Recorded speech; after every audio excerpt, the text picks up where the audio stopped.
So if you have a 6.0 that is not starting, or it's taking a while to start and build oil pressure all the way up to show on the inside gauge, or is smoking out the back, kind of a bluish tint, I will come over here to your passenger side and your driver's side, plugs and your standpipes, and I promise you, you're gonna find that right there. Now it's gonna take you some time to do that. I tell you what, once you do that, man, best to do it on both sides.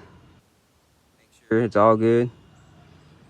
I know it's better to go ahead and change the entire dummy plug and standpipe, but I'm gonna be the one idiot that's gonna change just the O-ring on it to try and save some money, which is always a bad idea. But go ahead and try.